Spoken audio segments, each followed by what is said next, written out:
Hello everyone, আসসালামু আলাইকুম। সকলকে all job news and education চ্যানেলে স্বাগত জানাই। চলে আসলাম নতুন একটি ভিডিও নিয়ে। ভিডিও শুরুর প্রথমে বলে রাখি, যারা আমার চ্যানেলে নতুন দয়া করে আমার চ্যানেলটি সাবস্ক্রাইব করে দিতে ভুলবেন না। যারা ইতিমধ্যে দিয়েছেন তাদেরকে জানাই অসংখ্য ধন্যবাদ। তো আপনারা অনেকেই জানতে চেয়েছিলেন যে প্রাইমারি প্রধান শিক্ষকের পরীক্ষাটি কবে নাগাদ অনুষ্ঠিত হতে পারে। তো অনেকে এমনও জিজ্ঞেস করেছিলেন যে 23 অক্টোবর শুনলাম পরীক্ষা হচ্ছে নাকি। তো যদি এক কথায় বলি 23 অক্টোবর পরীক্ষা হবে এমন কোনো অফিসিয়াল নোটিশ এখন পর্যন্ত দেওয়া হয়নি। তো আপনারা যেটা শুনেছেন এটা বিভিন্ন ইউটিউব থেকে অথবা ফেসবুক থেকে শুনে থাকতে পারেন। তো এটা হচ্ছে একেবারে গুজব। তো এখন পর্যন্ত এই পরীক্ষার কোনো ধরনের ডেডলাইন দেওয়া হয়নি। এই পরীক্ষাটি জেনে থাকবেন যে পিএসসির আন্ডারে, পিএসসি এখন পর্যন্ত কোনো অফিসিয়ালভাবে ঘোষণা দেয়নি।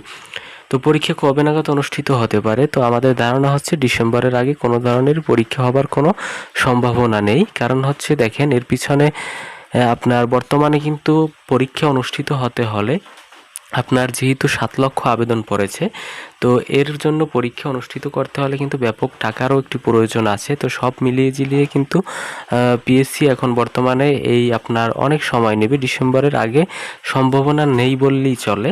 তো দেখা যাক তারপরও কী হয়। অবশ্যই আপডেট পেলে তো অবশ্যই আপনাদেরকে জানিয়ে দেব।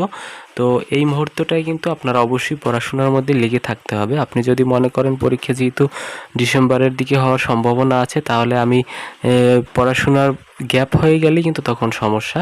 তো আপনি যদি প্রিপারেশনের ভিতরে থাকেন তাহলে অবশ্যই আশা করা যায় ভালো কিছু সম্ভাবনা থাকে। তা না হলে কিন্তু আপনার প্রাইমারি প্রধান শিক্ষকের স্বপ্নটি আদৌ স্বপ্নই থেকে যাবে। তো এই জন্য বলবো যে আপনারা অবশ্যই টেবিলের সাথে এবং বইয়ের সাথে লেগে থাকুন।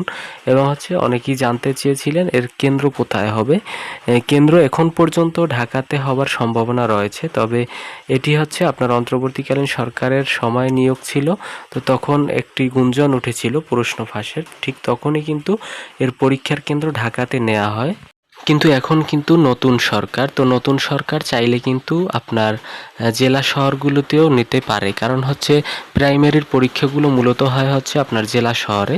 তো প্রশ্ন ফাঁসের কারণে কিন্তু অন্তর্বর্তীকালীন সরকার বলেছিলেন যে ঢাকাতে পরীক্ষা অনুষ্ঠিত হবে এমন। আর 7 লক্ষ আপনার পরীক্ষার্থী আছে, তো 7 লক্ষর জন্য আপনার ঢাকাকে কেন্দ্র করা আমার পক্ষে মনে হয় এটা আদৌ সম্ভব না। সুতরাং কেন্দ্র হয়তোবা আপনার জেলা পর্যায়ে থাকতেছে। শেষ পর্যন্ত দেখা যাক, যদি পরীক্ষার ডেডলাইন দিয়ে দেয় তাহলেই বোঝা যাবে যে কেন্দ্র কোথায় হবে।